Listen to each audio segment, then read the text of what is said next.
So the subject that keeps coming up right now is about anger. I've recently, my latest YouTube video, literally titled "Being Angry is Okay," because it is.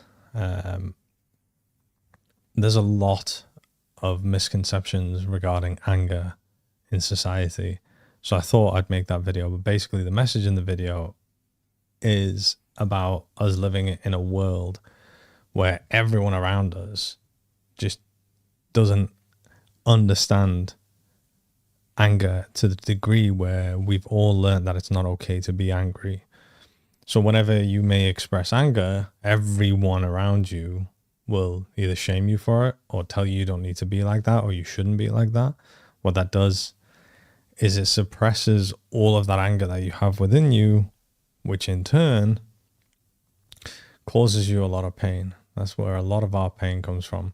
To simplify it, our pain is coming from the invalidation of these parts of ourselves that feel the way that they do. And because we have to suppress how they feel, that's essentially where our pain comes from.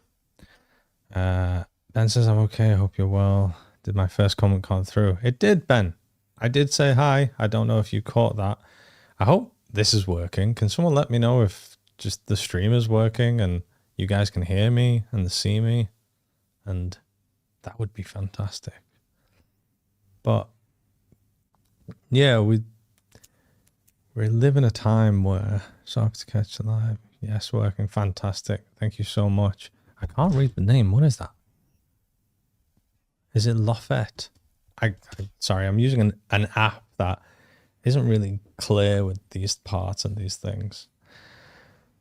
But guys, the reason I do these lives is to connect with you. I could talk all day about my own stuff, but it just gives me an opportunity to connect with you guys. So if anyone's got any questions, put it in the comments and I can start rolling in that sense, going to these questions.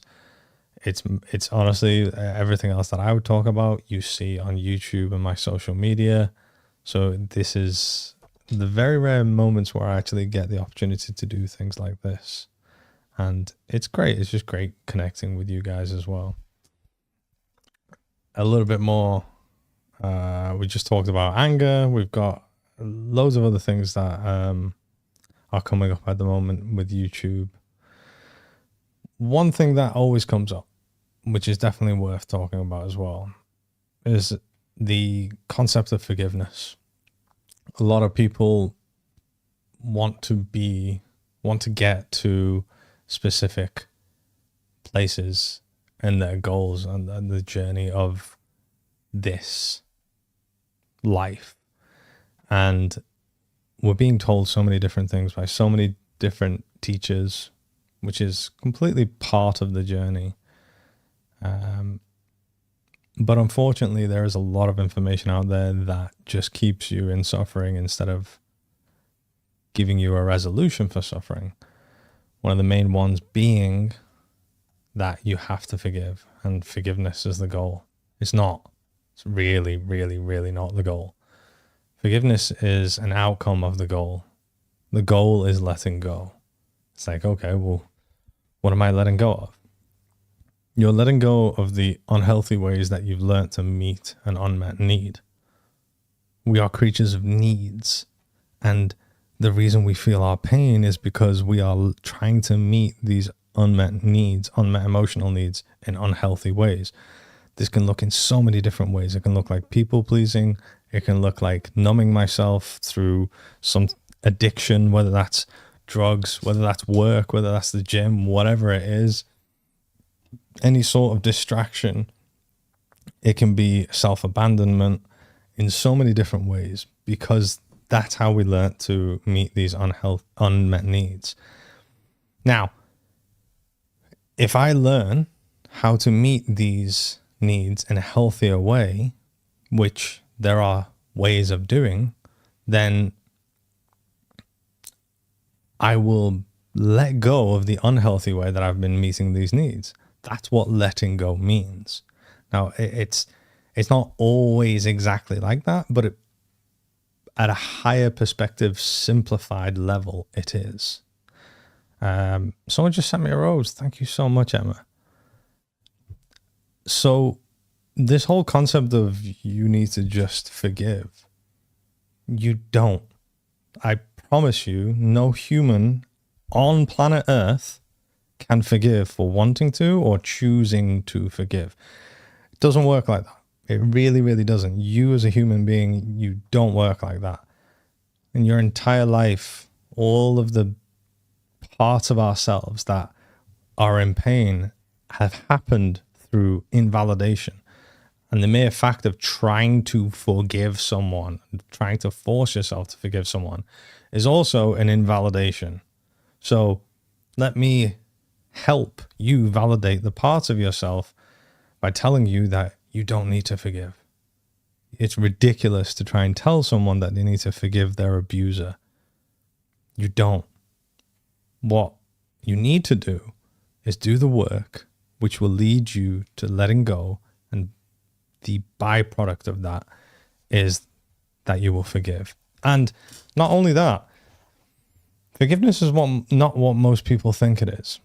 We grow up and, we would, as children, we'd be playing with someone else, or whether that's another child or in school or, an adult or whatever. And then there'd be some sort of disagreement. There'd be a falling out, maybe an argument. And then there'd be an element of, all right, you just got to make up with each other. So in those moments, we're like, okay, we make up with each other and everything's back to normal and everything's okay. That's our version of forgiveness. Our version of forgiveness is, okay, well, everything's going to go back to normal.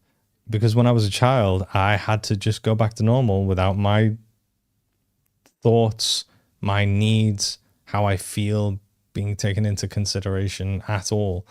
So forgiveness sucks by the way that we've been brought up to think what forgiveness is.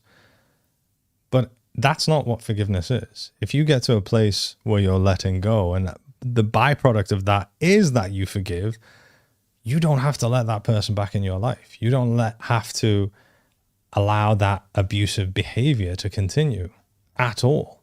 That's not what the goal is. And unfortunately, there's a lot of information out there that doesn't really give you that clarity. So when you hear things like, oh, all you got to do is forgive, it's such an invalidating, just horrible thing to hear. And then you kind of go to this place, it's like, oh, I have to forgive. And if I can't, which no one can from choosing to, then it must mean I'm doing something wrong. So then we feel in that moment, then something's wrong with me. I can't do this thing. I can't get to where I want to get to. Not the case at all. Hey guys. Oh, lovely. Oh, thank you so much. Love everything you say. Rue Green, is it? Sorry, I cannot read names here. This is ridiculous. You're such a good soul. Thank you so much, Emma. I appreciate it. Like I said, guys, this is an opportunity for you guys to connect, for me to connect with you. Hello, Rising Roots. If you've got any questions about your own journey or anything you want to know, and it can be spiritual as well. We can go down the spiritual realms.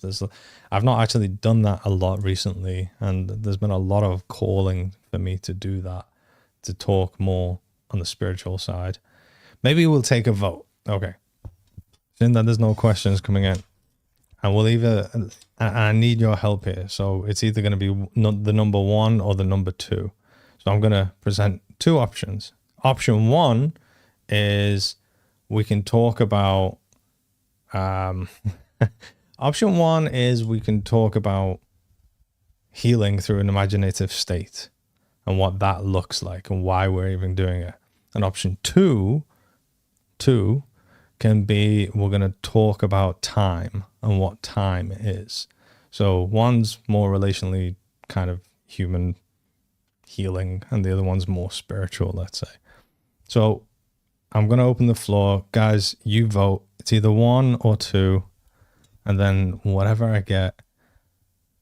Oh, well, we're already getting 2s. 2s are winning. Oh, 1's come back. No, still 2. It's a tie. Okay. So we've got 1, 2, 3, 4. Oh my God, the 1s have clawed it.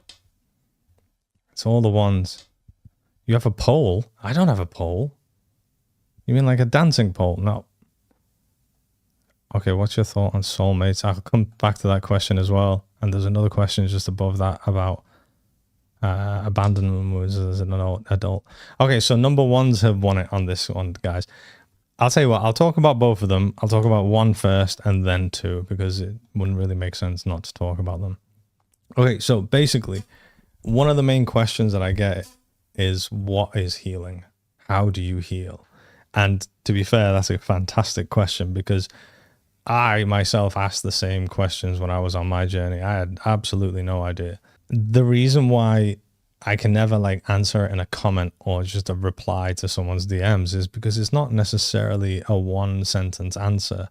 Any way that you would answer it in one sentence will always invite more questions. But let's get down to it. So basically, you are the conscious driver of your human being. Your human being is like the avatar. Your consciousness, the conscious driver aspect of you, is the non-physical aspect of you. This is the part of yourself that you go towards when you meditate. This is the observer self, the observer part of your consciousness. But let's just keep it as simple as like it's your consciousness. In moments through your life, you would have experiences that would be too emotionally distressful for you. In those moments, because of that emotional distress, and that emotional distress came because of lack of needs in those moments. A very common one that we all go through many, many times is being scolded as children. So being scolded as children, we have unmet needs of connection, safety, vulnerability in those moments. So these are our unmet needs, and those also mean that I am not having my need of love right now as well, because love is what brings me that connection. Love is what secures that safety for me and allows me to be vulnerable as well. So this is unsafe for a conscious human being. And because no one in my environment understands this and can be there for me, I have to protect myself in the best way possible, in the only way that we know how to. So what we actually do is we create a split in the consciousness part of ourselves. And it's kind of like, think of consciousness, the best way that I've heard it be described is like water. When you get deep, you see the consciousness as energy, but the best way to describe it is like water. And you have like splits in that water, and that water then is like two different parts of you. And this is what I mean by you are multiple parts. These parts of you are different. They have different needs, they have different desires, different wants, different behaviors. And what we do in that moment is we will reject a part of ourselves because it's too overwhelming. So a part of ourselves that might be angry, and in a moment where we're being scolded for being angry, in order to regain that connection with my caregivers, what I do is I reject that angry aspect of myself by putting it somewhere I don't have conscious awareness of, which is my subconscious. And then I take on another part of myself that has a behavior that makes sure that that part of me is somewhere I don't have conscious awareness of, because this is how I stay safe. That has happened hundreds, if not thousands of times throughout our lives. So those parts of me are still within me. And this is why I feel heavy, because I have suppressed shame, suppressed guilt, suppressed anger, suppressed despair, fear. All of these parts carry different emotions as well. When we are suppressing, we're not suppressing emotions, we're suppressing parts of ourselves that carry emotions. So they are within me and they don't go anywhere. It's not like they disappear. And as an adult, I have gone through more experiences where more splits occur. And as an adult, I have hundreds, if not thousands of aspects of myself, which is at the consciousness level, which is the non-physical aspect of my being. And they all play a part in my entire behavior, my overall. Throughout the day, You're changing parts all the time. Now, to heal is to essentially, and I'm going to simplify this as simple as I can. Simple doesn't mean easy, it means simple. Is to go back to the memory of when that part of the consciousness split and resolve it. The reason that I experience a split in the consciousness in that part of myself in the past was because there was emotional distress without any resolution in that moment. By resolving the distress, that's the resolution. So by resolving the distress, that's what healing is. Now, we do that in many different ways, but one of the most powerful ways to do it is through a state of imagination. Thank you so much. Thanks for everyone that's sending stuff as well, by the way. We do that through, so one of the most powerful ways to do it is using your triggers to go back, because a trigger is basically a communication. I don't know if everyone who's watching follows me or is just jumping on here, but my biggest quote is how you feel is correct every single time, because it's communication. Because it is. It's always a communication. However you feel, whether you're being triggered or not, whether you feel good or desirable or undesirable, it's all a communication.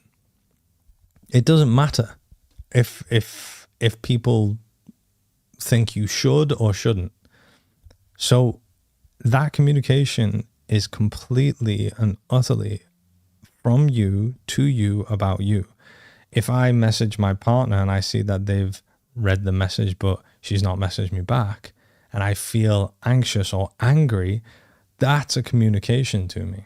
I'm being triggered to feel that. A trigger is kind of like your being's way of going, hey, look, there is a part of you that you need to kind of see right now, which is causing you to be out of alignment of your natural healthy state. Doesn't mean that this part's bad or wrong or doing anything wrong in the slightest. It's just that's how we work. So we would use that as what it is, a feedback. So by using the trigger, I take this part of myself on. Remember earlier I said we put these parts of ourselves that are too overwhelming to feel, somewhere we don't have conscious awareness of, which is our subconscious. This part of me is being brought to me into my awareness from my subconscious. So what I can do is learn how to take that part of myself on, and any interaction that we have with the non-physical aspect of ourselves, which is the consciousness, to our internal world, is done through our imagination. This is why when you meditate, you're imagining things. Like when you go in and you see energy, it's shown to you through imagination. Like every single connection that you have to your internal world, which is the non-physical consciousness aspect of your being, is done through your imagination. So we would communicate with this part of ourselves. And because I am not one part, I am multiple parts, I can do that. I am not this or that. I am this and that. So I can communicate with this part of myself. I can understand where this part of myself came from, what memory. The memory will be shown to me. I can allow this part of myself to finally feel that feeling, the emotion, and release it. And I can understand the unmet needs in that part in that moment through communicating with that. Because I'm in a state of imagination, I can create anything. I can do anything. So if this part of me is like, I don't like it here, I want to go, it's like, all right, cool, we'll go. Because you're doing it in the imagination. You can do anything in the imagination. So you can meet any need. Honestly, the amount of times that we're like curious and trying to meet needs from people, and these parts are like, I want ice cream. It's like, all right, we'll bring some ice cream in. Like whatever that need is completely okay. So we do that. And then we, and then that in those moments, we can also validate how this part feels. And this is how you validate yourself as well. It's not just in your everyday life. You can, this is like a powerful way of validating yourself. what you're essentially doing is you're experiencing the opposite of what you had originally experienced. So if you originally experienced rejection and there was no love, you being scolded, by having yourself validate this part of you, then that is the opposite. If I'm allowing myself to feel how I feel and be who I am and not pushing this part of myself away, that is the opposite. If I'm loving this part of myself, that is the opposite to what I originally felt when the trauma happened. And then that leads to integration. Now, there's so many other steps in between that. But essentially, that's what healing is at the, let's say, at the non-physical level, because your non-physical manifests your physical. At the non-physical level, you are undoing, or better yet, resolving the unresolved emotional distress that you experienced throughout your life. Now, that's just one way of kind of explaining it. All healing isn't done just like that. Sometimes the healing is through opportunities of manifested realities to then get you to a place of making different decisions. Your entire reality is a manifestation. So that might mean, and this is where tests come in. Oh, the universe is testing me. Yeah, because usually what I do is I abandon myself in these scenarios. So in order for me to heal is to be there for myself to the degree where I won't abandon myself in these scenarios anymore. So my reality will manifest in a way that maybe my friend says, hey, do you want to come to this party, when I really don't want to go to this party? And because I've always been going, yeah, because I've been very upset about upsetting other people. I've been very concerned about upsetting other people. I'm getting opportunities to go, no, I'm okay, thanks. Because that's my truth. And that's what I really want to do with my life, with my night, with my evening, whatever. That in itself is healing as well. So there's different ways, but there are very, very powerful ways. I'm going to put this all, honestly, I've started writing my book, and I will put this all in my book to the degree where I'm going to get like really, really down to the nitty gritty. The first book is about this stuff. The second book is more spiritual stuff. So I will talk about time as well, but I see there's a lot of comments in here. So I'm just going to quickly go through the comments. Thank you so much to the person who gifted me the paper bird thing. I can't read your name, unfortunately. I'm sorry, but thank you so much. And I will talk about the abandonment as adults as well. I just came in. What is the ones and the twos about? Oh, we were deciding what subjects to talk about, but don't worry, we're going to talk about both of them. All right, what else we got here? Oh, stop going. Grand Rising. Hey guys. Yeah, usually awakenings happen from relationships ending. That's where mine happened as well. I posted a video on social media today talking about that, actually. So I would have to check that out later. How to find where your trigger is rooted to resolve it. So I basically just talked about that. Just so you know, this is being recorded and I will upload it as well. So keep your eye out for that. Don't know if I'm going to upload it on TikTok, but it's going to be somewhere. Because they are mirroring what's in it. Yeah. Okay. I am going to talk about number 2 now, which is time.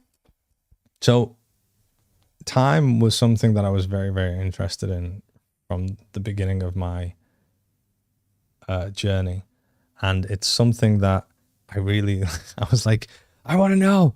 And I just, for the longest time, I wasn't at the place of being able to understand it. I'm constantly learning. We all are. But the best way to explain time really is about understanding the self even more.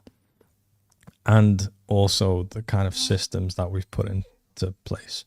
So we would see time as linear and we think like, oh, I'm going through time, but that's not actually the case. Time is going through us.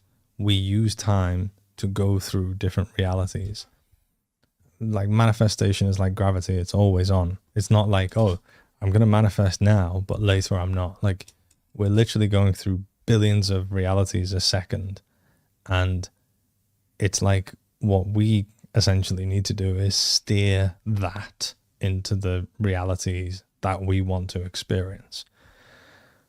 The way we do that is through our beliefs. It's not our thoughts that's necessarily creating our reality. It's our beliefs. Our beliefs use thoughts to create realities. This is why the focus and the concentration is always on self-esteem, because when you have your self-esteem, that's your beliefs. That's what will be manifested in your reality. So, what's the best way that I can describe this? Okay, so the only reason that we think time is linear, that kind of moves forward, is because of where we live. We live on a planet that spins. And because the planet spins and there's a star that we've called the sun, for us, it's like, oh, it's morning, it's afternoon, evening, nighttime. We've got daytime and nighttime. So there's this kind of like element, or let's say illusion, of, oh, there is time and it's moving forward, and I can tell that from the sun. Now, if you didn't live on a planet that spins, if our planet didn't spin, which we know that things out there in the universe doesn't spin, like our moon doesn't spin, it goes around the earth, but it doesn't spin. And if earth didn't spin, and let's say the sun was constantly always out, there would never ever be a today or a tomorrow, ever. There would never ever be like, oh, one day or the next. And you go, okay, well, we have clocks. Well, the clocks are based on the earth spinning as well. You know, so, well, okay, well, the clocks are seconds. We have 60 seconds in a minute, 60 minutes in an hour, 24 hours in a day. Yep. The clock, the second, if we take it down to the second, it is based on the atom. That's why it's called the atomic clock. There's, I think it's protons that move in certain type of atoms. And we decided to make the second based on the speed of the proton moving in the most common atom, which we thought, okay, that's what we're going to base a second on. So the length of a second is actually based on reality and how something is moving in an atom. Nothing to do with time at all. Now, you think, okay, well, there's a past and there's a future. How does that work? Like, I know what I did yesterday, even though yesterday isn't yesterday, but even if it was, there's a past and a future. So, okay, any thought, any reference that you would have to the past, if you were to say to me, I did this in the past, or if you were to remember the past, any sort of reference you have to the past is a thought. Same about the future. Let's meet up, at Starbucks or whatever at 7 o'clock. I'll meet you there at this time on Tuesday or whatever.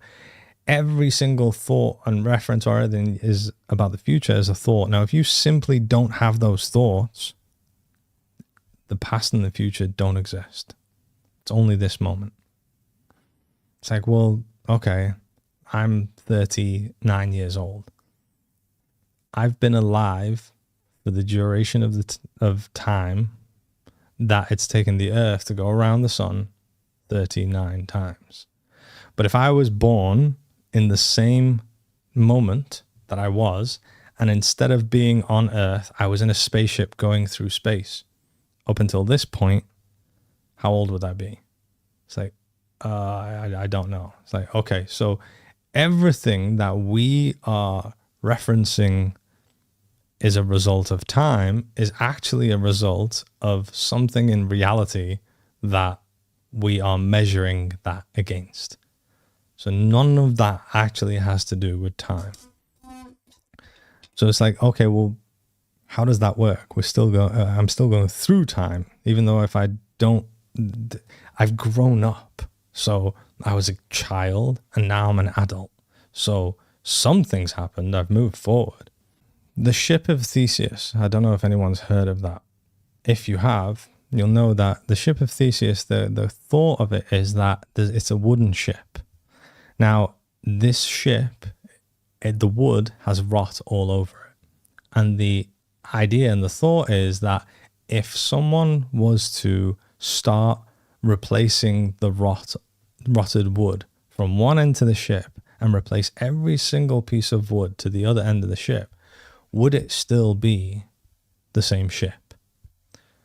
And the answer is no. You know, a lot of people argue that it's yes and no, and that's okay as well.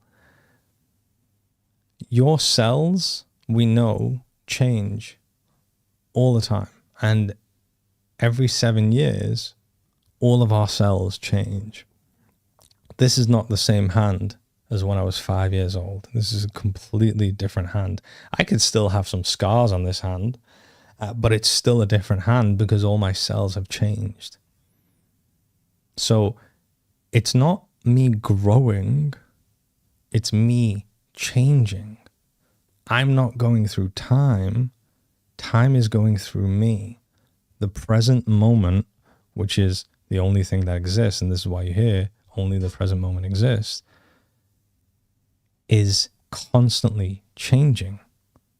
I'm not growing. I'm constantly changing. If I don't think about the past doesn't exist. If I don't think about the future doesn't exist. This is why when we meditate, we sit and we try to observe all of our thoughts so we can detach from them and then be present.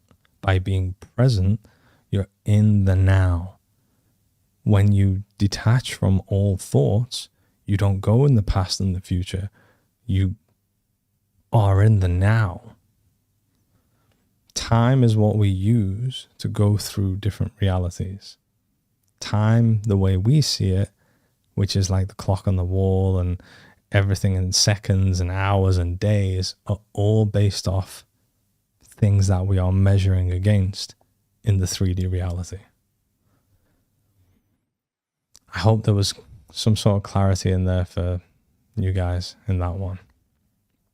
I'm going to go through the comments now. So, that's above and below. Hey, bro. Hey, guys.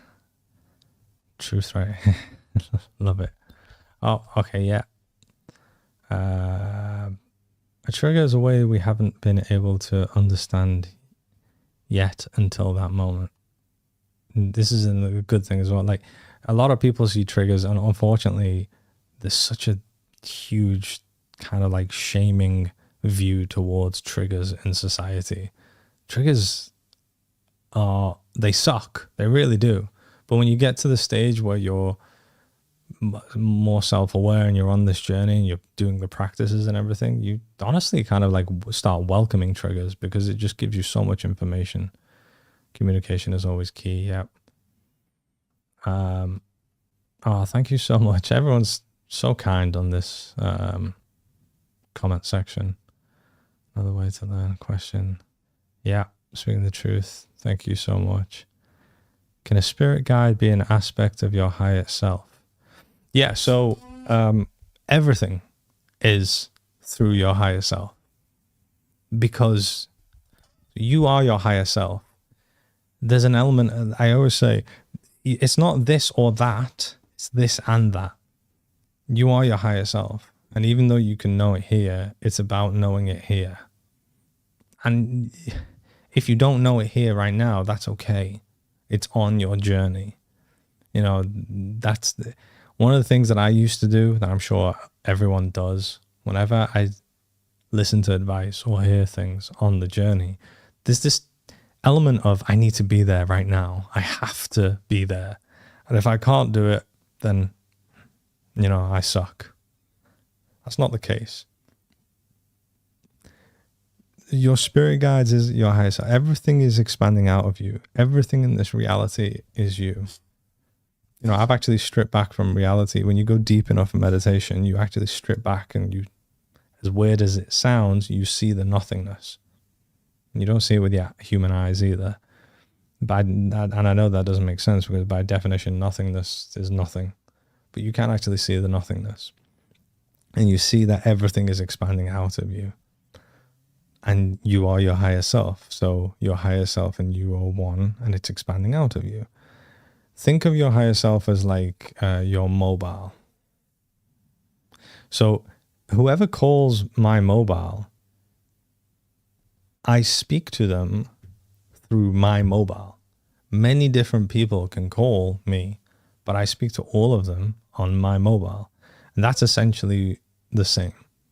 Because you are everything, your guides all come through the higher self. And that doesn't mean, you know, a lot of people can see guides or see them through feeling. It's not necessary. When we say see, it's not necessarily like the human eyes see. So it is through the higher self, but they can always like look different as well. So I'm just going through. You talk about intuition versus obsessive, worried, anxious, intrusive thoughts. Yes, I can. This is good. This is a great question, actually.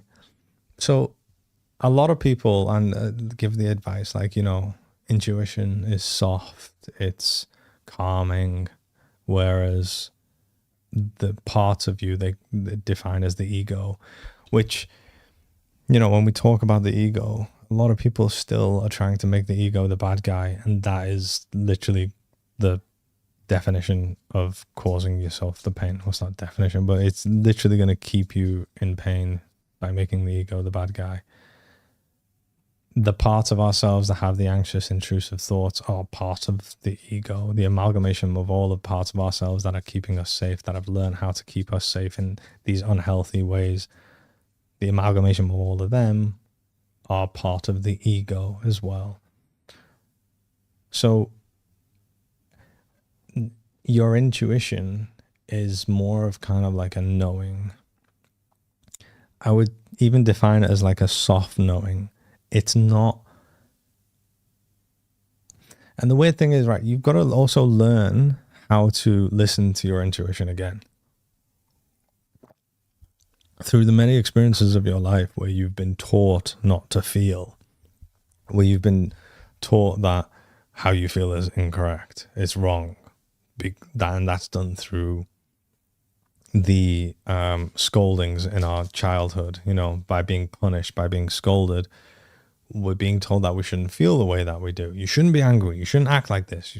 Big girls don't cry. Big boys don't cry. Like, what are you crying for? Like, stop it. Stop being jealous. There's nothing to be scared of. You're constantly being told how you're feeling is not right. Why are you feeling the way you're feeling? And this is like, you know, the people that we rely on most in the world are saying this to us. So we get to this place where we kind of go like, well, hang on.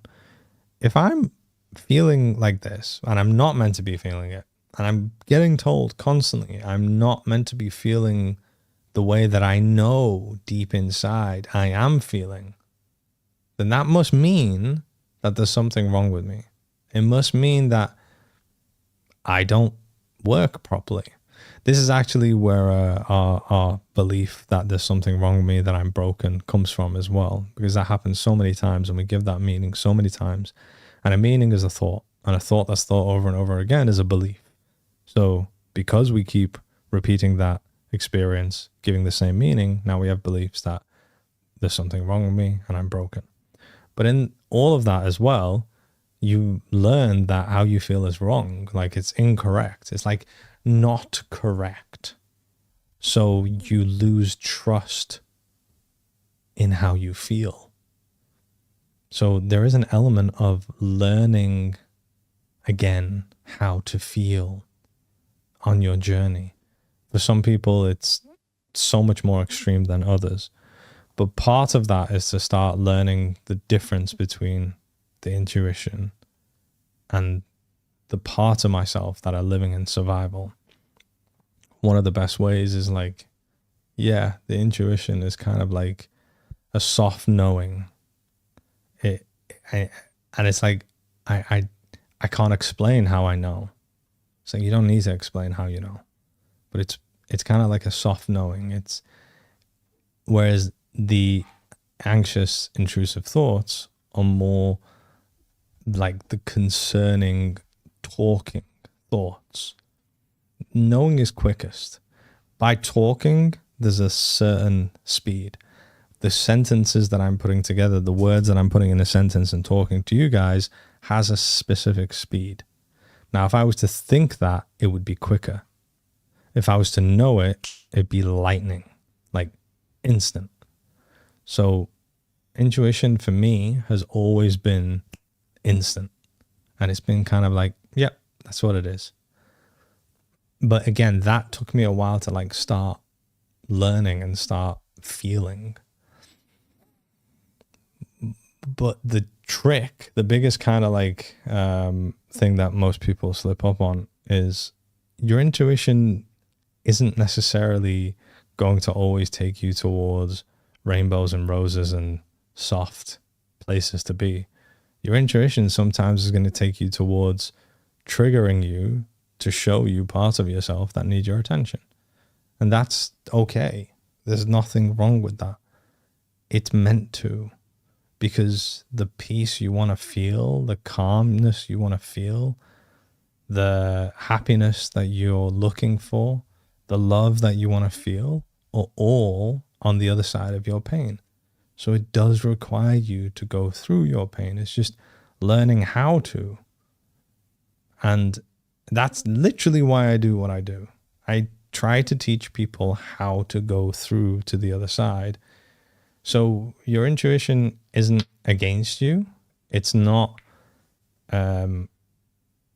trying to hurt you or anything like that. It's just sometimes it can seem like that if it takes you down a path that would trigger you to the degree where you're feeling your pain.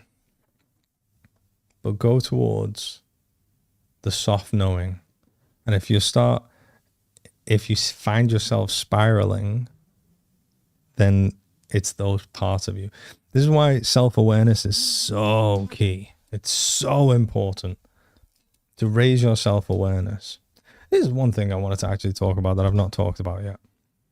And this is why self-awareness is so, so important. Everything is consciousness. This entire, whatever, some people call it source, universe, God, but it's all consciousness. Everything, all the table that's here, the computer I'm on, the walls, the trees, the rocks, water, any sort of gas, everything is consciousness. And that consciousness has awareness. There are different awareness levels as well. And different things in the 3D reality have the ability to hold different types of awareness, let's say. I need to change that a little bit because, yeah, let's just keep it at that for now. So a rock has awareness. A rock's awareness is aware through your awareness because you are the rock. You are everything. Human beings have awareness. Animals, let's say lions, have awareness too. That consciousness, the conscious awareness, has conscious and unconscious. And when you are in unconscious, it's more like the lion. The lion doesn't have the conscious. The conscious has the ability to work out what the self is. What am I? Has the ability to go towards that question and explore and raise my awareness to what I am. This is why I say raising self-awareness is key. A lion doesn't have that ability. The lion does not have the ability to raise the awareness at a conscious level of what it is. The lion is living in the unconscious. That's why the lion is constantly living in survival mode, constantly surviving. Doesn't matter what habitat or wherever. Now humans have the ability to live consciously. And the way that we get out of survival, which is living unconsciously, is through raising self-awareness. Because I have to become more aware of myself. The dot of light that we're all calling Arian, which is my conscious awareness, has the ability to raise self-awareness about myself to understand me, which will take my conscious energy in consciousness towards being more conscious and not being unconscious. So self-awareness is the key to everything in this reality. If you want to create any reality, experience anything you want, whether that's the relationship that you want, the wealth that you want, the experiences, the house you want, the car that you want, whatever that is, it goes from raising self-awareness, because all of the parts of you that you are unconscious of, because that's what I'm raising awareness to. I am many parts. I'm not one part. So by me raising my self-awareness means I need to become more aware of the unconscious parts of myself. And these unconscious parts of myself are somewhere that I don't have conscious awareness of, which is my subconscious. So the more I bring these parts of myself in, I'm becoming more aware of them. But until I start becoming more and more aware of them, remember, they are me and I am them. I'm manifesting my reality. Manifestation is always on. They are all playing a role in the reality that I have manifested. So have a look around now at your reality. If it's not what you want it to be, it's because of the unconscious parts of you that are also giving energy to the manifestation that you are experiencing. It doesn't mean it's their fault. This is very important. This is not a blame game. And if you start going down the path of blaming them, you're going to make it even worse. This is not that. All these parts of ourselves have come from pain. They are in pain. And that's why I need to become more aware of myself. The more I bring these parts of myself in, the more I will have my desired reality. I will be going towards the direction of my desired reality. Honestly, I'm missing so many of these chats. I need to go back up again. Thank you so much for everyone who's been sending gifts as well. I really appreciate it.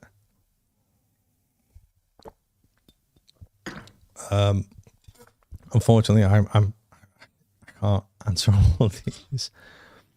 How do I know if I've given myself enough time to heal from an event? It really depends on what you mean by that. When you say giving myself enough time to heal, you're healing. First of all, the reason we feel like we need to give ourselves enough time is because we want to arrive somewhere. So if I feel like I need to give myself more time, it's because there's a frustration that I'm not there yet. Otherwise, I wouldn't be bothered about giving myself time. It wouldn't be a thought. But it's okay that it is. It's not wrong that it is. So explore why you need to get to where you're trying to get to. And more often than not, I mean, it's because we don't like how we feel wherever we are, whatever that is. I just want to get to a place where I'm not feeling the way that I am. That's completely understandable as well. But this is what I said. I don't know if you were in here earlier. We were talking about how forgiveness is not the goal. It's an outcome of letting go. When someone tries to convince someone else that they've forgiven someone, they haven't. Because true forgiveness, when it happens, I don't mean like just saying it. When you just say it is different than if I'm trying to convince you. If I'm trying to convince you that I've forgiven someone, I haven't. Because when you truly get to the place where you've let go, and then the outcome of that is the resolution that we all call forgiveness, which is much more than just forgiveness, you don't care. Like, you don't need to tell anyone. You really don't care. So the best way that I can kind of answer your question is, if you still feel like there's more there because you're like unsure if you've given yourself enough time or not, then use that feeling as a communication and go towards what it is. Go towards that undesirable feeling that you've got. Explore it. Sit down with your eyes closed and go towards that part of yourself and ask the questions within.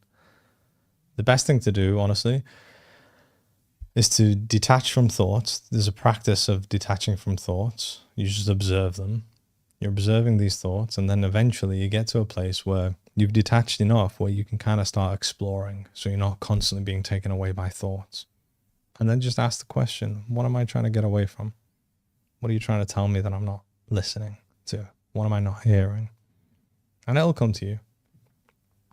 But, you know, in terms of giving ourselves enough time, like,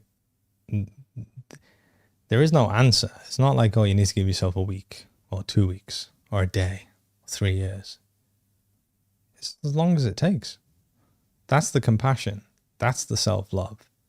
I'm here for you, as in myself, for as long as you need. I don't need you to hurry up. I don't need you to change.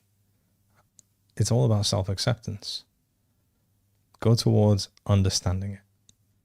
I hope that helped. 5 days of silent meditation. Oh, wow. You came out of 5 days of silent meditation.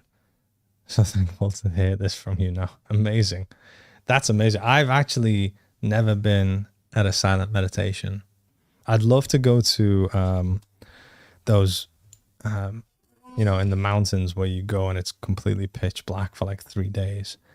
I think I'll probably do that one day.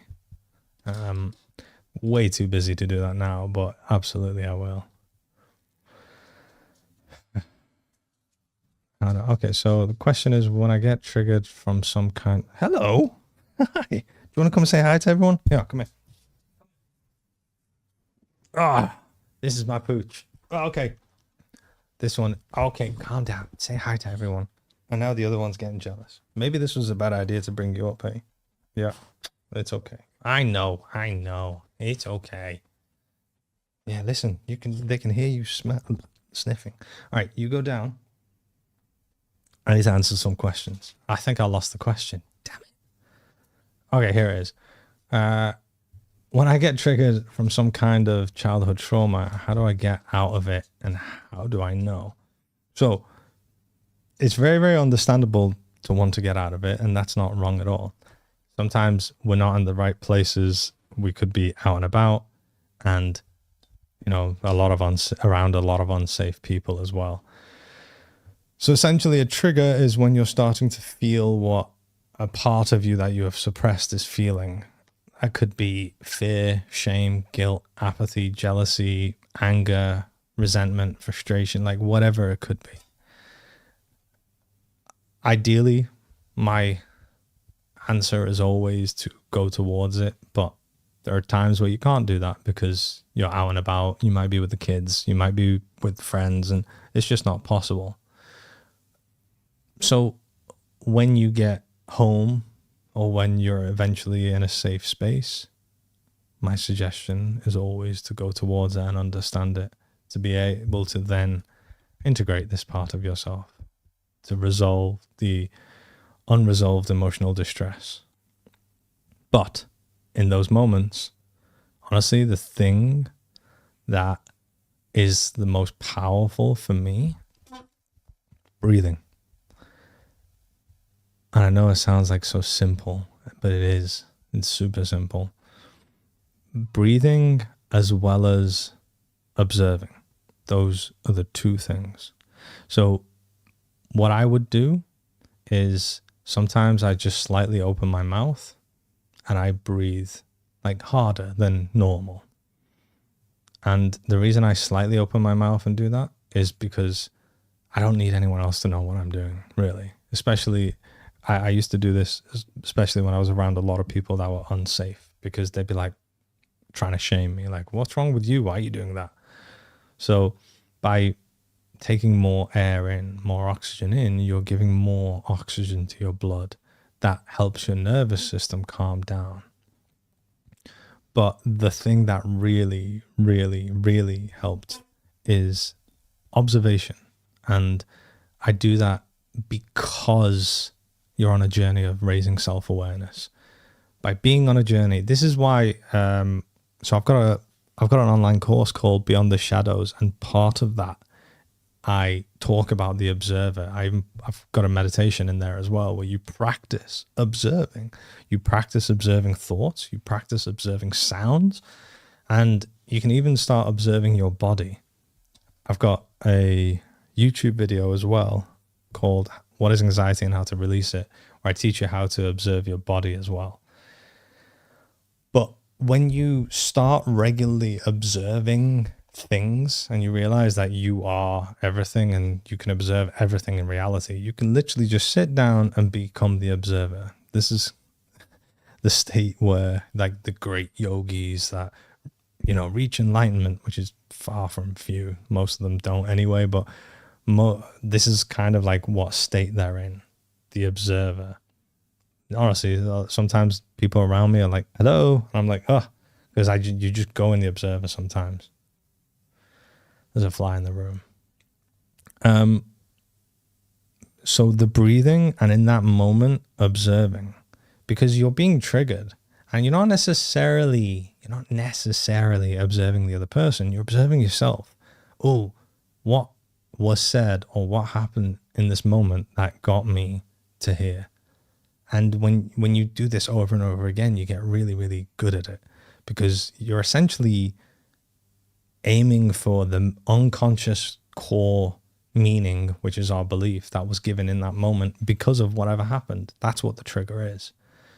And when you start exploring using your emotions and triggers as a feedback, you're not attached to them to the degree like you are not them. And when you start observing your body, your awareness is not at that same frequency. So it's not as overwhelming. It doesn't take over as much. So it's like kind of like a detachment from the overwhelming feeling in that moment. It's not rejection or detachment in terms of like I'm pushing them away. It's just an observational detachment, essentially. Because there's a difference, and this is where it comes back to conscious and unconscious. By being unconscious, I am the thing. I am the fear. And that's when I fully feel it. But I can also observe my body and see what happens as I'm going through the fear. That's a completely different level of vibration. So those are the two main things that I would go towards. Oh, I keep losing my place in the comment section. Okay, I think I found it. Another thing that we are. I hope everyone's doing well. Minor self shared with no years ago. Wait, what? I need to make this font bigger. Minor self shared with me years ago that all moments in time exist at the same time. Thoughts. Yeah, so I think honestly the best way that I've heard this be explained is from Bashar. I don't know if anyone knows Bashar. There is only the now that exists. So only the present moment exists. When we were talking about time earlier, It's the now that's constantly changing. That change, billions of times a second, are different realities that we're going in. All realities won't look exactly the same, but they might have very, very, very similar attributes and, things like that. So I might have one partner that abandons me, and then my next partner will also abandon me. They're not the same person, but they have the same attributes. So it's the now that's constantly changing. All of these exist in the now at the same time. What that means is as you're going through them, you're going through the realities. And the best, like I said, the best way that I've heard this be described is what Bashar said, which is if you think of like an old cinema projector where you have the light going like that, and then the film is going across the light, and each frame of that film is like someone walking forward. The faster it goes, the faster you see the person walking forward. That's essentially what's going on, and that's what it means. Now, if you were to turn the camera off and hold the frame up and you look at it, they all exist at the same time. They all exist now. But it's just your experience is the light in the camera projector, and the film is going through you. So you're experiencing them like that, but they all exist at the same time. They all exist in the now. That's why you're constantly changing the now. You're not arriving in your manifested future. You're changing the now to a reality that you're manifesting. Oh, I keep losing my space here, but we're still getting there.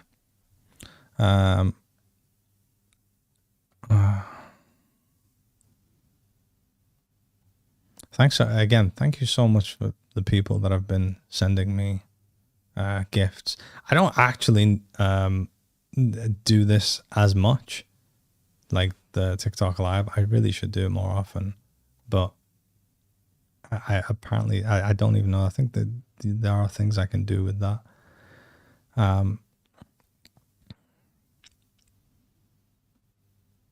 So there's a lot of questions here. Guys, I will be uploading this to YouTube.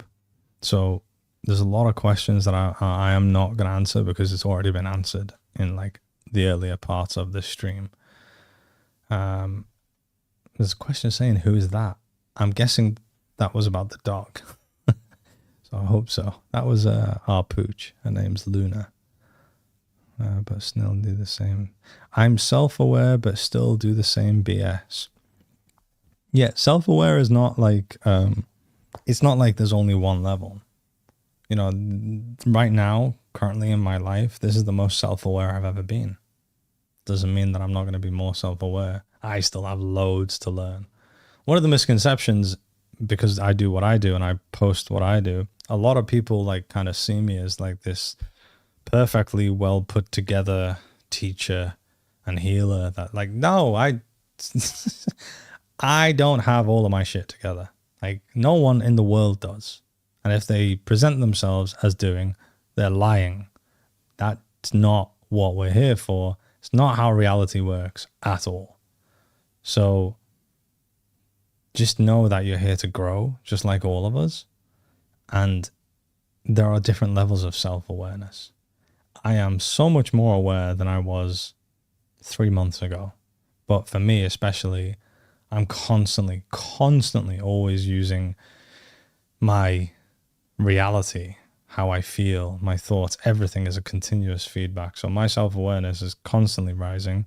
It's down to the individual whether to do that or not. It really depends on how much you want to raise your awareness. And this is why I teach what I teach, because I do what I do, I know very, very powerful ways of helping people raise their self-awareness. I've actually got a really cool exercise. It's a self-awareness exercise coming on a new course It's going to be live. Wait, actually, is it live? I don't know, but it's coming out soon, and I've created it and I've made it like really, really affordable, because I realize like a lot of people, I create stuff and it takes so much time, and because of that I have to like do certain things and paying others and all sorts. But I thought, fuck it, I'm just going to create something that's going to be really, really affordable for everyone, because it's really going to just boost your self-awareness if you just follow this exercise like all day, every day. Once you learn it, that's it, it's done. But watch this space and I'll tell you guys when that's available. Who's the blue dressed protector floating around? I don't know if you're seeing something I'm not seeing. I don't see a blue dressed protector floating around, but maybe you can see energies that I can't. Maybe I should be asking you who that is. Okay. Oh, there was a question about how do I stop filling void with food, how to stop filling, then how to fill it properly. So again, I'm going to answer the question, but I'm not going to go super deep detail, because this is already part of the live and I will upload it to YouTube so you can go watch it. Essentially, what we're doing when we're trying to fill the void with food is we're trying to meet an unmet need. I'm being kind of like, I'm going from top level to the core here. There's so many different levels in between that will help you understand that. The top level to the core is we are trying to meet an unmet need. Now that food also has a chemical reaction in our body. There's an element of addiction emotionally and physically as well. The way to beat an addiction, I've actually got a video on YouTube where I talk about how I beat every single addiction I've ever had. And I was addicted to the gym, I was addicted to food, I was addicted to weed, I was addicted to alcohol. Like, I was addicted to a few things. It's through raising self-awareness, to unearth and understand what needs that I'm trying to meet with the food, and meet them in a healthier way. The way that we essentially do that is when you're in a place of wanting to eat something. Let's say you're just sat on the couch and you go, right, okay, you can feel yourself getting taken towards eating something. That's the feeling that you need to go towards. You need to let that feeling come up, because what's happening is, oh, something's taking me there, right? And the way that I satisfy that feeling, because every single decision we make as human beings is because of how it's going to make us feel. That could be like, oh, I'm going to do this to feel better, or it could like just to feel a little bit better than I am now, or it's I need to take this bad feeling away to make myself feel better. So every single decision we do is because of that. So become curious in that moment. Catch yourself when you're going to eat and sit with that feeling. Sit with it. Observe your thoughts. Close your eyes.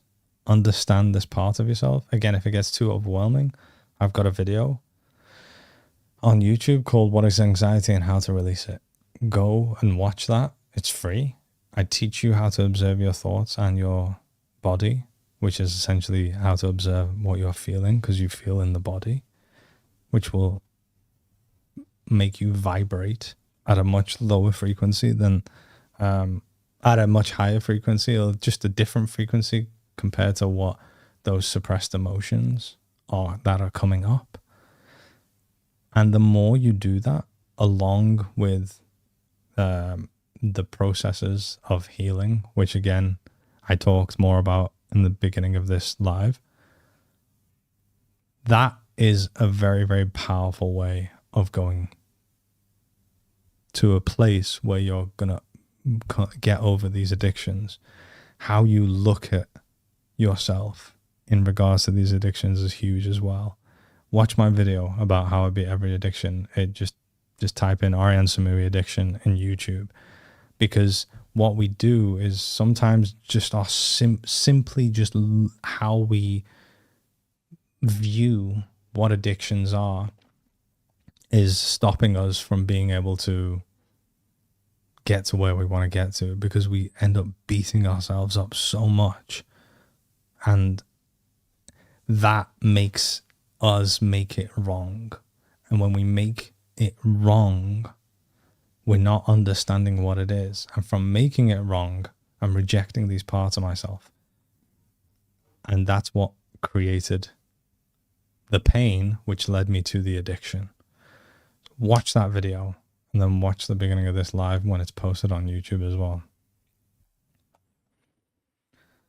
Okay, I'm going to go down again. There's so many comments. Nice to see everyone in here, by the way. Yeah, that blue dress protector. I have no idea. Why do I get easily offended, and how do I stop it? Why do I get easily offended, and how do I stop it? This is a great question. I used to get easily offended. Honestly, seriously offended super, super easily. When we grow up, we have many, many experiences. Though all of those experiences teach us things. And when those experiences are emotionally unsafe for us, we adopt behaviors to keep ourselves safe. Growing up in a household where there's a lot of shame, a lot of people making fun of each other, that shame, that making fun of each other, the disappointment, just the scolding, everything, it's extremely unsafe for us. So we learn that when people are a certain way towards us, it's really not safe, and we get rejected. And I'm talking like top level here. It really depends on the individual, you know, your own experience. But essentially what's happening is you're being triggered to feel unsafe for whatever reason. Mainly when it's someone that's easily offended, it comes from experiences where there was a lot of shame. And it could be like, you know, and this is mainly masked by, oh, it's only a joke. Like, we're only joking. God, can't you take a joke? It's like, that's extremely unhealthy behavior, very toxic behavior. The people that are doing it don't even know that at all, and they're struggling with this stuff as well. But the reason why anyone would really ever be offended is because of the meaning that we're giving to ourselves in the moments that someone is saying that. I could say to you, oh, your hair looks terrible. You say your hair looks terrible and the clothes that you're wearing are just so outdated and you just look ridiculous. And that could really, really hurt you. Or I could say, موات اصلا خوب نیست. لباسا داری میپوشی خیلی بده. I'm Iranian as well. That was Iranian. But if I was to say that, you'd be like, what? So what I actually said was the exact same thing in Iranian. But because me saying it in Iranian, you have a completely different outcome than me saying it in English. You feel different. So the only difference is you understanding what I'm saying. So it's not the external that's actually making you feel to that extreme. That doesn't mean I'm excusing anyone for being a specific way. Toxic behavior and unhealthy behavior is not okay. If you have boundaries, that is completely okay. You can set your boundaries. What I'm trying to show you is that your internal world is dictating much more than you would ever think. So it's about understanding the part of yourself, the meaning that you have given to what you have heard from someone else, where that comes from, what the unmet needs are there, why these parts of you have given these meanings, the experiences that you've had. There's a lot of shame there. There's probably a lot of anger, and under that anger, there's fear. And under that fear, there's despair, which is powerlessness. I'm powerless to stop the people in my life to stop making fun of me. And it's about getting to these parts of ourselves and releasing these parts of ourselves, releasing the emotions of these parts of ourselves, bringing them in with love, being there for them, to then be able to get to a place that if someone does say something like that to me, I know that I'm here for myself. I'm meeting my own needs. I'm validating how I feel, and that will help me set boundaries. And sometimes you get to a stage where it doesn't matter how many boundaries I set with this person, they're not listening. So then, because I love myself to the degree and I'm choosing myself, I'm not going to put myself in this position anymore, and I'm going to not put myself in this environment anymore. So I'm going to reduce the amount of time I see these people. I might even cut them out altogether. There's so many different options. I'm not saying you have to do any of them. But it comes from the experiences that we've had.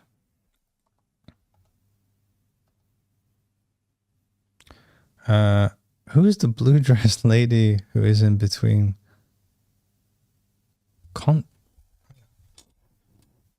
I'm guessing that's consciousness. So I'm not exactly sure what the question is here, but I'm presuming that you've seen a blue dressed lady when you've gone within. That's not something I can answer. It's something you definitely can answer. Go towards it, is what I'm getting told.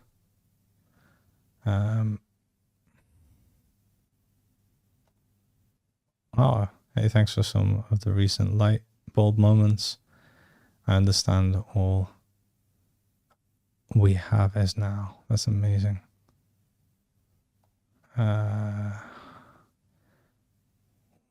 Wait, I'm guessing this is why do I have to forgive? Again, this is something we talked in early in the live. I will upload this, so check it out on YouTube. Just subscribe to my channel and you'll get notified.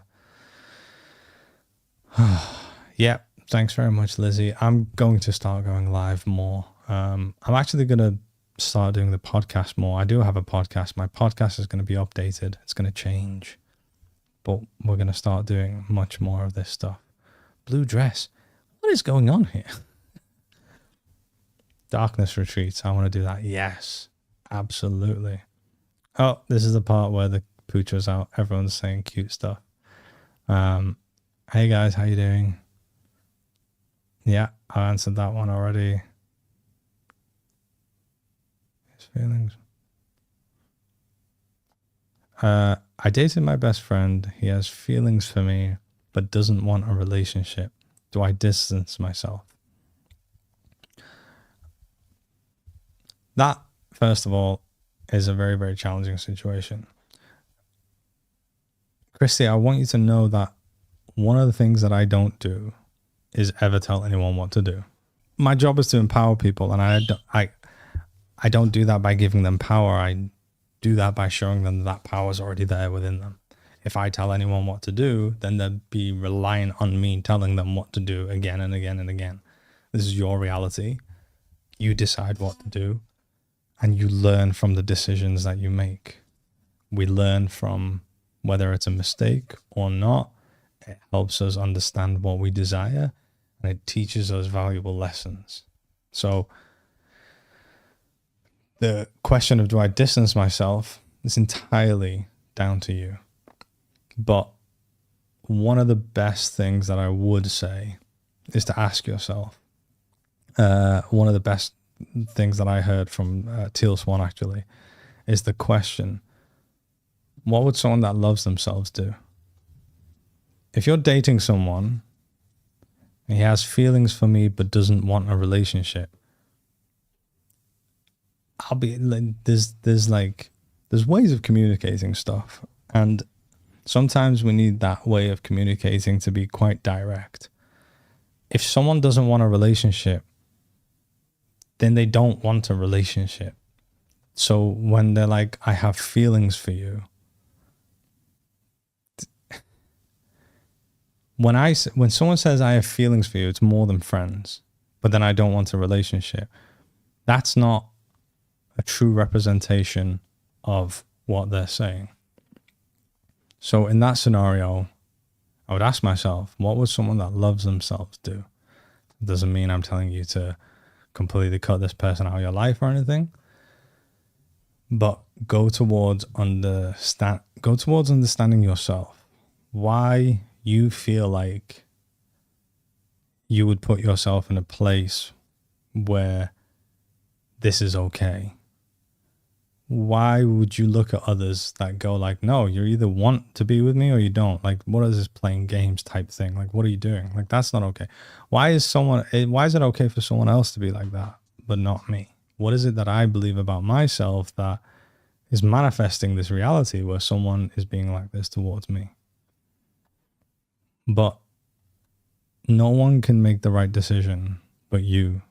Because sometimes the right decision will need to take you towards your pain. So then you get to a place of going, right, fuck it. I'm never allowing anyone to do this to me again. That doesn't need to be in an unhealthy way. It's not like resentment in an unhealthy way. It can be like, right, I am sticking to my boundary now. So and this is the same for everyone. No one can tell you what to do. Like, seriously, it doesn't make sense. We're all on our own journey. We're all here to learn. If you're asking other people what to do, you're not going to learn like that. Make mistakes. Make it. Make a decision that's wrong. So what? Do it. It's going to suck. Like, it really, really, truly is. It's going to suck sometimes. But that's how you learn. Like, I've made many decisions that really sucked. I've been to the depths of my pain, into all corners. I've been in some really crazy situations in my life. I learned from them. When I started learning from them and I started taking accountability for my decisions and going, okay, this was an abandonment of myself. I need to stop abandoning myself in this way. And not just constantly going for the quick fixes, the quick wins. All right, I'm just going to be with this person because I feel terrible being alone. All right, I'm just going to say yes to this person because I'm too scared to say no. They might be upset. When I start taking accountability and stop abandoning myself because I'm becoming self-aware and understanding all the ways that I am abandoning myself, that's when it all changes. But you have to also make mistakes. Reality is contrast. This reality is not to just constantly be in bliss and, heaven on earth and everything. This is not what this reality is. You cannot desire something without experiencing what is unwanted. Can't. The only reason we're so terrified about making certain decisions, mainly after kind of the outcome, is because of what people think. What people will think of me if I run out of money. What people will think of me if the relationship that I told everyone that I absolutely love, that's great, that I'm going to spend the rest of my life with this person, ends. What people are going to think of me if I can't achieve X, Y, and Z. If we didn't, could you imagine what your life would be like if you didn't care what people thought of you? Oh, you're an anxious attachment person and he tends to be avoidant. Yeah, I was an anxious attachment person. It doesn't mean that no relationships can work. It just, honestly, in today's, I'll be very, very honest. There has to be a level of self-awareness in order for a relationship to be successful. We look at a lot of people that stay with each other and we're like, oh, that's a successful relationship. It's not. Longevity is not a successful relationship. People still being with each other doesn't mean it's a successful relationship. Being able to be there for each other, being able to show your pain to each other, be vulnerable, be on each other's teams, not abandon each other. work on the relationship, work on yourself, be able to hold space for the other, and working towards resolution, actively working on the relationship. That's a successful relationship.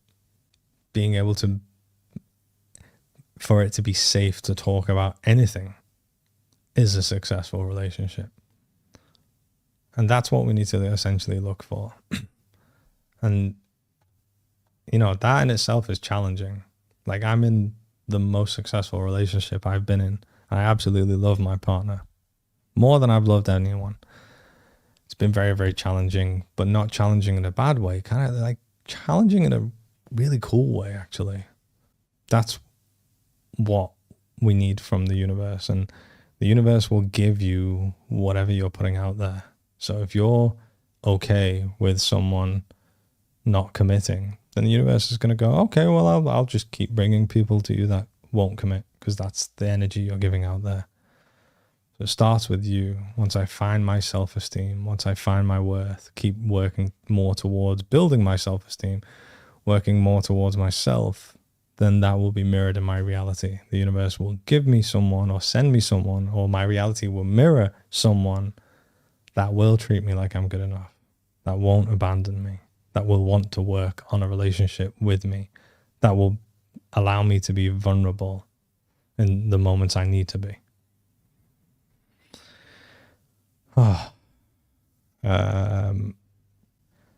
Do you think you feel strong chemistry with a guy? He can feel it too.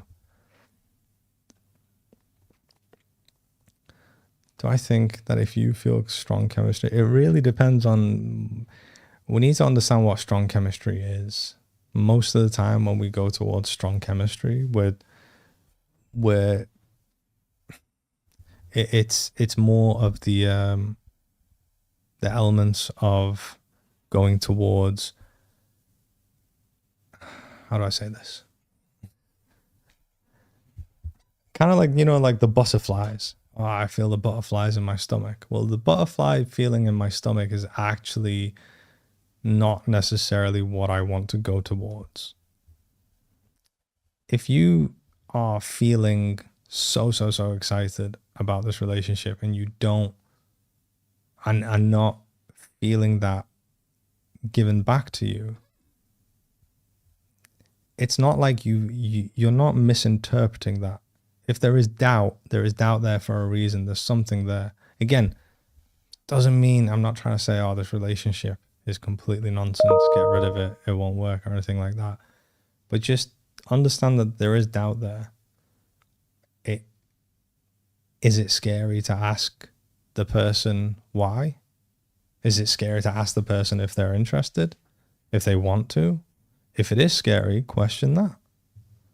I was the anxious attachment. I was like, never talk about, you know, even though I wanted to, I learned that every time I talked about things like this, I get shamed for it. Oh God, you're too needy. What is it? Why do we always want this? You know, my current partner right now, when we first got together, before our first date, I was like, right, this is what I'm looking for in a relationship. And I laid it all out. I was like, I want to have a conscious relationship. This is blah, blah, blah, blah. And she was like, yeah, me, exactly the same. It's like before our first date. So it's not like, oh, it's too soon to have that conversation. It's not. Like, that conversation needs to be had as soon as possible. But if you feel like there's fear to have that conversation, ask yourself, why? Why do I feel like I'm not able to have that conversation? And what if he says no? Then he says no. Well, why is that scary to me? Why is that rejection? Is that rejection?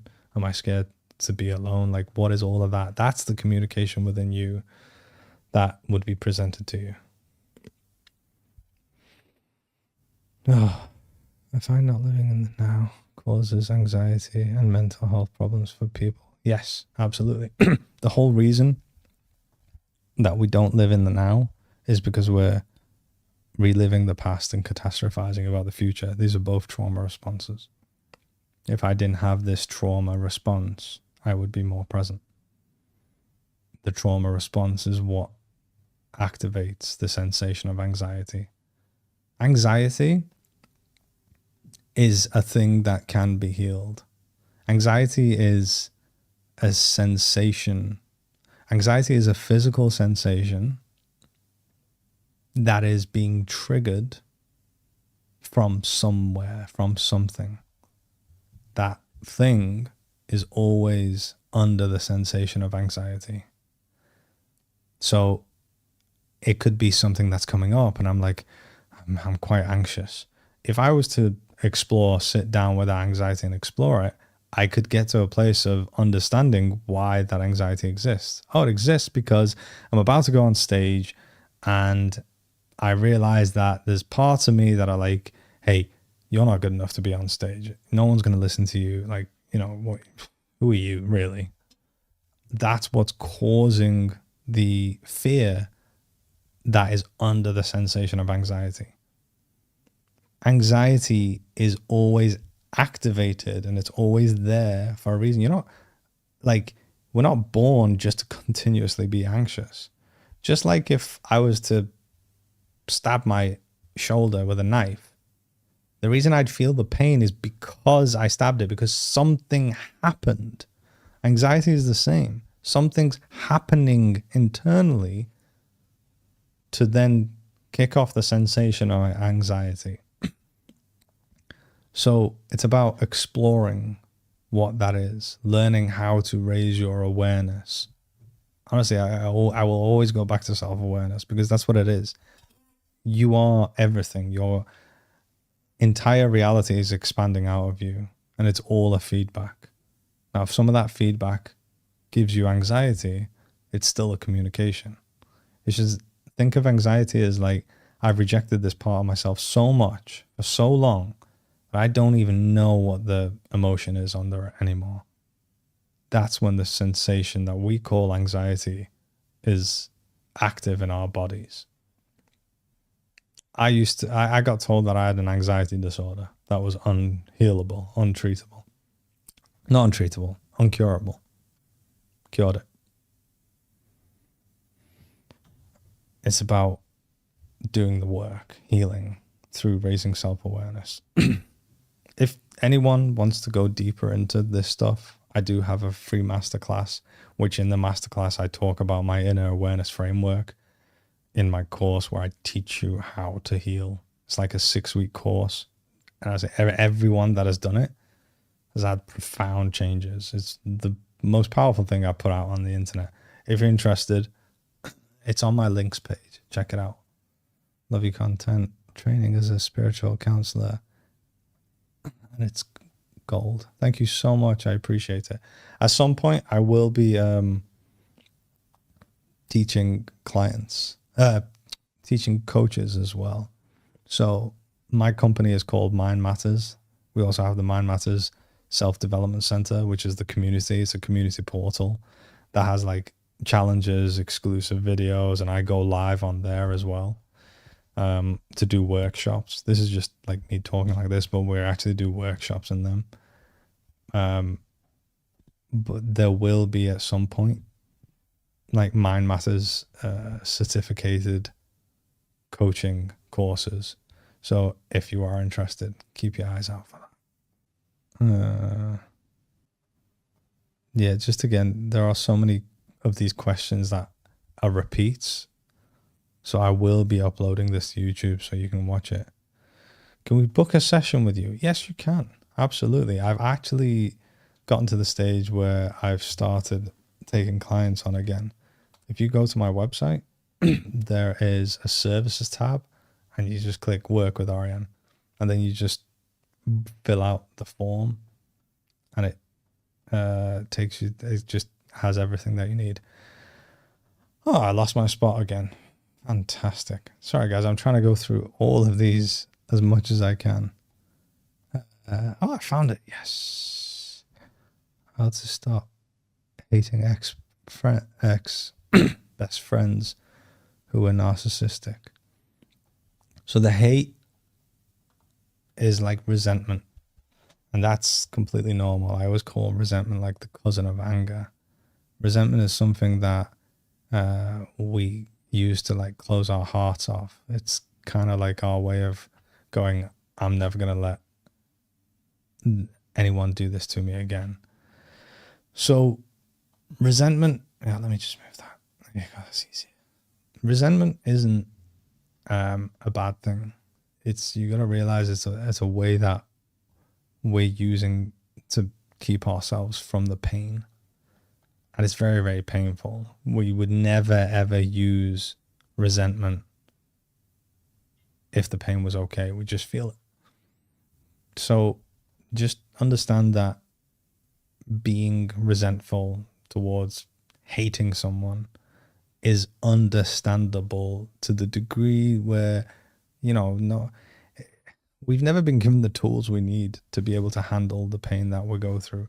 Like, you were never taught healing and meditation and self-awareness and all of this stuff in school or when we were children. Like, it's unrealistic to expect yourself to just be able to just know this stuff. So if you don't know what to do with the pain, it's so understandable that it would be horrendous to just be in the pain. Like, that makes no sense. That's actually why a lot of people commit suicide, is because they're stuck in their pain without knowing what to do. So straight off the bat, just know that your resentment or your hate is not bad. Don't make it wrong or bad. It can be unhealthy. We can be like, yeah, no, this is very, very unhealthy. I don't want to do that. But it's not wrong or bad. There's a reason why I'm using resentment. At the core of it, it's to do with, again, the unmet needs that we have. Yes, other people have behaviors that's not good, and you can absolutely set your boundaries. But it's about understanding the triggers that you're feeling in the moments you may think about them or interact with them, or they might pop up on your social media, or if they text you or something. By understanding those triggers, getting to those parts of myself, then validating them, allowing them to feel what they feel. And if that's anger, that's completely okay. You know, my last video, I think it was my last video on YouTube. Is being angry is okay. I go deep into why being angry is okay and why we unconsciously believe that anger is not okay.